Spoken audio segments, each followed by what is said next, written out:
ગુજરાતમાં હાડ થીજવતી ઠંડીના અનુભવ માટે થઈને હજી વધુ રાહ જોવી પડશે તેવી આગાહી હવામાન વિભાગ દ્વારા કરવામાં આવી છે। હવામાન વિભાગની તાજેતરની આગાહી મુજબ રાજ્યમાં હાલ કડકડતી ઠંડી પડવાની કોઈ શક્યતા નથી। વેસ્ટર્ન ડિસ્ટર્બન્સની અસરને કારણે લઘુત્તમ તાપમાનમાં થોડો વધારો થયો છે, જેને પગલે ઠંડીનું જોર ઘટ્યું છે। હાલ ગુજરાતના મોટાભાગના શહેરોમાં લઘુત્તમ તાપમાન 11 થી 15 ડિગ્રી સેલ્સિયસની આસપાસ નોંધાઈ રહ્યું છે, જ્યારે મહત્તમ તાપમાન 30 થી 32 ડિગ્રી સુધી પહોંચતા બપોરે ગરમીનો અનુભવ થાય છે। આગામી થોડા દિવસો સુધી પારો સ્થિર રહેશે અથવા તેમાં સામાન્ય વધારો જોવા મળી શકે છે। आने वाले 7 दिनों के लिए ड्राई वेदर प्रिवेल करेगा और मिनिमम टेम्परेचर की बात करेंगे तो मिनिमम टेम्परेचर नो लार्ज चेंज में रहेगा आने वाले 7 दिनों के लिए।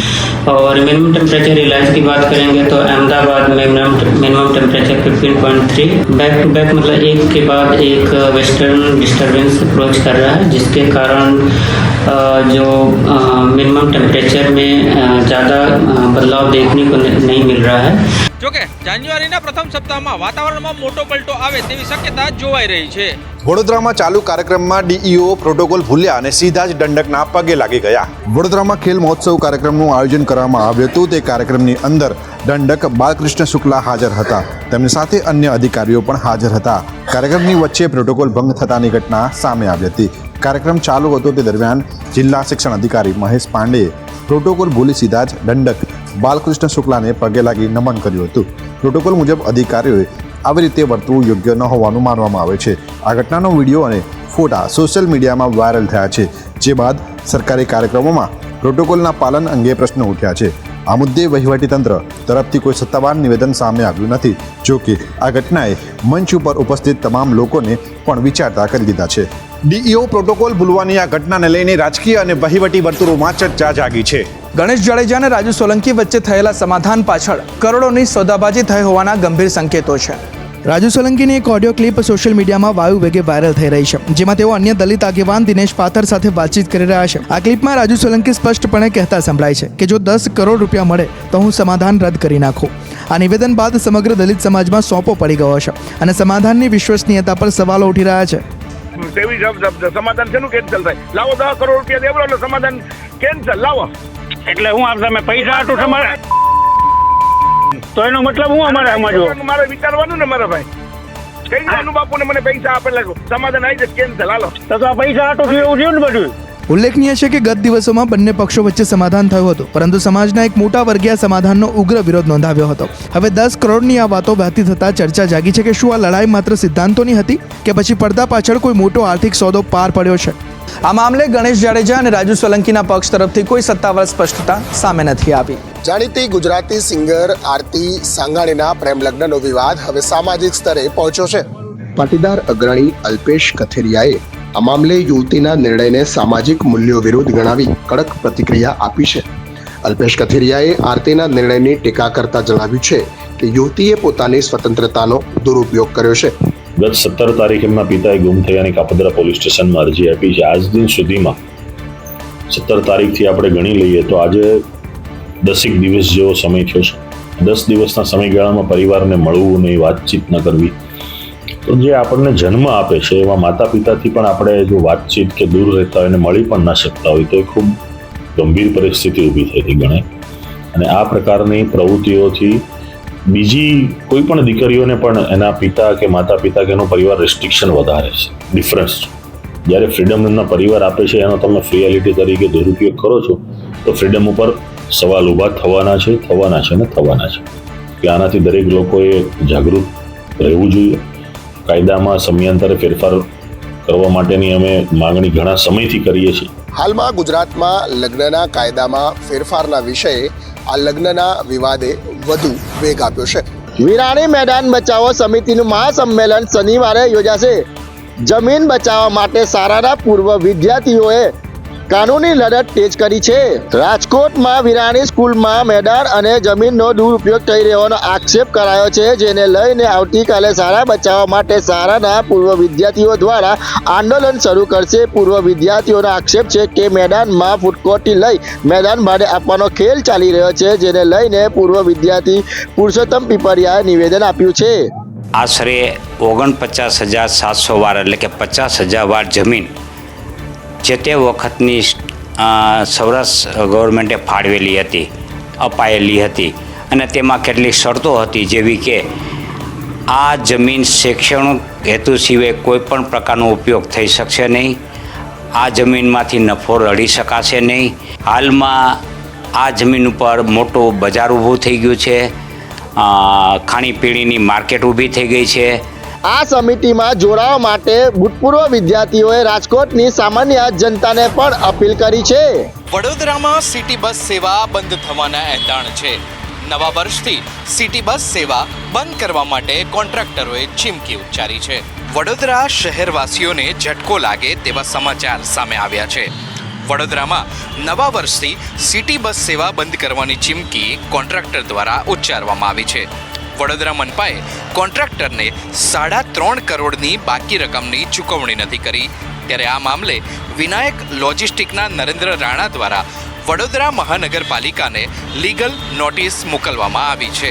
નવેમ્બરનું આખું બિલ બાકી છે અમારું, અને આ ડિસેમ્બરનું પણ આજે 25-26 તારીખ તો થઈ ગઈ, તો અમારું આ બિલ બાકી છે. જો અમારા કર્મચારી છે ને, અમે દર 20 તારીખે અડધો પગાર ઉપાડ આપતા હોઈએ છીએ અને પછી 7 તારીખે પગાર કરતા હોઈએ છીએ. તો અમારે પૈસાની અત્યારે હાલાકી હોવાના કારણે મેં 20 તારીખે પૈસા આપી ક્યાં નથી કોઈને ઉપાડ, અને એટલે 1લી તારીખે અમારે પગાર કરી દેવો પડે. 1લી તારીખે આવી ગઈ, 3 દિન જ વાંચશે, 3-4 દિન, તો અમે પગાર ક્યાંથી કરશું?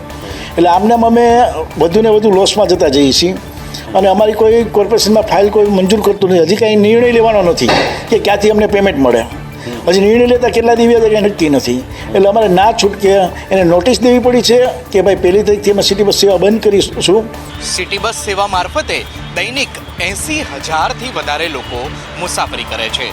જો આ સેવા બંધ કરવામાં આવશે તો લોકોને ઝટકો લાગશે. ઉત્તરાયણ પહેલા ગુજરાત હાઈકોર્ટે લાલ આંખ કરી છે. ચાઇનીઝ દોરી અને તુક્કલ વેચનારા સામે કડક કાર્યવાહી કરવામાં આવે તેવી આદેશની સૂચના આપી.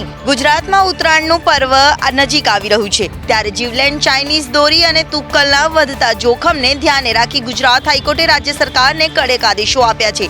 કોર્ટે સ્પષ્ટ જણાવ્યું છે કે ચાઇનીઝ દોરી અને પ્રતિબંધિત તુક્કલ જેવી જીવલેણ વસ્તુઓનું વેચાણ, સંગ્રહ કે પછી વપરાશ કરનાર સામે કોઈ પણ જાતની રહેમ રાખ્યા વગર કાયદેસરની કાર્યવાહી કરવામાં આવે. ત્યારે સરકાર દ્વારા આ મામલે અત્યાર સુધીમાં કરવામાં આવેલી કામગીરીનો અહેવાલ રજૂ કરવામાં આવ્યો છે.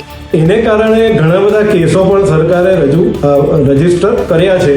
લેટેસ્ટ જે એફિડેવિટ છે એમાં એમણે લખ્યું છે કે એક 15-20 દિવસના ગાળામાં 59 કેસો રજીસ્ટર થયા છે અને લગભગ 35-40 લાખ રૂપિયાની વસ્તુઓ પકડાઈ છે. અને સાથે સાથે લોકોમાં જાગૃતિ ફેલાવવા માટે એમણે ઘણા બધા પ્રયાસો કર્યા છે એવું આ એફિડેવિટમાં લખ્યું છે. એક વસ્તુ સિમ્પલ છે કે જ્યાં જ્યાં પણ જે દોરાથી જો માણસોને અને પ્રાણીઓ પક્ષીઓને ઈજા થાય એના પર પ્રતિબંધ છે. હાઈકોર્ટના આદેશ અમલીકરણ માટે વધુ મજબૂત વ્યવસ્થા ગોઠવવામાં સૂચના આપવામાં આવી છે. કોર્ટે તમામ જિલ્લાની વસ્તુઓના વેચાણ અંગે ડે ટુ ડેનો રિપોર્ટ રજૂ કરવાનું પણ જણાવ્યું છે. ગુજરાત હાઈકોર્ટે ભારપૂર્વક જણાવ્યું છે કે દરોડા જ નહીં પરંતુ સંગ્રહ કરનારા લોકો સામે પણ કડક કાર્યવાહી કરવામાં આવે, જેથી નિર્દોષ લોકોના જીવ જતા બચાવી શકાય. સુરતમાં દારૂના દૂષણને ડામવા માટે હવે મહિલાઓ રણચંડી બની છે. જનતા રેડ પાડવામાં આવી હતી અને તેની અંદર મોટા ભાગમાં મહિલાઓ પણ જોડાઈ હતી. સુરતના પાલનપુર ગામમાં દારૂના દૂષણ અને અસામાજિક તત્વોના ત્રાસથી કંટાળેલી મહિલાઓએ પોલીસની રાહ જોયા વગર જાતે જ મેદાનમાં ઉતરી જનતા રેડ કરી અને બુટલેગરોના શ્વાસ અધ્ધર કરી દીધા. મહાદેવ ફળિયામાં રહેણાંક વિસ્તારમાં ચાલતા દેશી દારૂના અડ્ડાને કારણે યુવતીઓની સુરક્ષા એ જોખમમાં હતી. ત્યારે બુટલેગરે જ્યારે તમને શું નડે છે કહી અને ઉદ્ધતાઈ કરી, ત્યારે ઉશ્કેરાયેલી મહિલાઓએ દારૂની પોટલીઓ રસ્તા પર ફેંકી દઈ અને અડ્ડાનો સોથ વાળી દીધો. જનતા રેડ બાદ પાલ પોલીસને જાણ કરવામાં આવતા પોલીસનો કાફલો પણ ઘટના સ્થળે દોડી આવ્યો. જનતા રેડને લઈ અને પોલીસની કામગીરી પર સતત સવાલો થઈ રહ્યા છે, કારણ કે આટલા મોટા પ્રમાણમાં દારૂના અડ્ડાઓ જે ધમધમી રહ્યા છે અને તે છતાં પોલીસ દ્વારા કોઈ પણ કાર્યવાહી કરવામાં નથી આવતી, જેને લઈ જનતામાં પણ ભારોભાર આક્રોશ વ્યાપી ગયો છે. રાજ્યમાં ફરી ધર્મ પરિવર્તનનું ભૂત ગણ્યું. જામનગરના ગ્રામ્ય વિસ્તારમાં ધર્માંતર થયા હોવાની આશંકાઓ છે. ક્રિસમસની રાત્રે જામનગર જિલ્લાના લાલપુર તાલુકાના પીપળી ગામના વાડી વિસ્તારમાં ધર્મ પરિવર્તન થતું હોવાની આશંકા ઊભી થઈ હતી. આ માહિતી મળતા જ વિશ્વ હિન્દુ પરિષદ અને બજરંગ દળના કાર્યકર્તાઓ ઘટના સ્થળે પહોંચ્યા હતા. કાર્યકરોને ક્રિશ્ચિયન મિશનરીની MP પાર્સિંગની 2 4-વ્હીલર ગાડીઓ સાથે આવેલા લોકોની શંકાસ્પદ ભૂમિકા જણાઈ હતી. સ્થળ ઉપર કેક કટિંગ, બાઇબલ સાથેના ધાર્મિક કાર્યક્રમ અને ત્યારબાદ જમણવાર ચાલી રહ્યો હતો. VHP અને બજરંગ દળના કાર્યકરો પહોંચતા ત્યાં હાજર લોકો ભાગી છૂટ્યા હતા. પ્રાથમિક માહિતી મુજબ ખેત મજૂરો અને પ્રાંતીય મજૂરોને ભોજન માટે તેમજ આ ધાર્મિક કાર્યક્રમમાં બોલાવ્યા હતા. સમગ્ર મામલાની જાણ થતાં જ મોટી સંખ્યામાં પોલીસનો કાફલો ઘટના સ્થળે પહોંચ્યો હતો. પોલીસે શંકાસ્પદ જણાતા કેટલાક લોકોને અટકાયતમાં લઈ પોલીસ સ્ટેશન લઈ જઈ વધુ તપાસ હાથ ધરી છે. જો કે ઇન્ચાર્જ SPએ કહ્યું કે ખેડૂત પહેલાથી ક્રિશ્ચિયન હતો એટલે ધર્મ પરિવર્તન જેવું કશું લાગતું નથી, પણ પોલીસની ટીમ વધુ તપાસ કરી રહી છે. હાલમાં સોનાની ચમક પહેલા કરતાં વધુ જોવા મળી રહી છે, જ્યારે ચાંદી ખરીદનારની તો ચાંદી થઈ ગઈ છે. સોના અને ચાંદીના ભાવમાં આગ ઝરતી તેજી જોવા મળી રહી છે. 26 ડિસેમ્બરની સવારે 10 ગ્રામ સોનાના ભાવમાં રૂપિયા 1.42 લાખને પાર પહોંચ્યો છે, તો 1 કિલો ચાંદીનો ભાવ 2.35 લાખને પાર પહોંચી ગયો છે. આ વર્ષે અત્યાર સુધીમાં આંતરરાષ્ટ્રીય બજારમાં ચાંદીના ભાવમાં 151%, જ્યારે સ્થાનિક બજારમાં 153%નો વધારો થયો છે. ત્યારે બુલિયન એક્સપર્ટ ફારૂક સોનીનું નિવેદન પણ સામે આવ્યું છે. અત્યારે સોના ચાંદીના ભાવે ઇતિહાસ રચ્યો છે. પહેલીવાર ચાંદી 2,35,000ની પાર ગઈ છે અને સોનું 1,42,000ની પાર ગયું છે. આવનારા સમયમાં 2.5 લાખ થવાની સંભાવના વર્તાઈ રહી છે. ખાસ કરીને અત્યારે જે ડિમાન્ડ છે, લોકો સોનું વેચીને ચાંદી લઈ રહ્યા છે, કેમ કે સોનાના અંદર 10 ગ્રામની અંદર વળતર 500 કે 1000 મળે છે, જેમાં ચાંદીની એની સામે ચાંદીમાં 10 ને 15,000 રૂપિયા 1 કિલોએ વળતર મળતા લોકો સોનું વેચીને ચાંદી લઈ રહ્યા છે. અત્યારે 2,35,000ની પાર છે. આવનારા સમયમાં 2.5 લાખની પાર થાય એવી સંભાવના છે. ત્યારે આવનારા દિવસોમાં પણ સોના અને ચાંદીના ભાવમાં તેજી જોવા મળશે તેવું નિષ્ણાતો માની રહ્યા છે.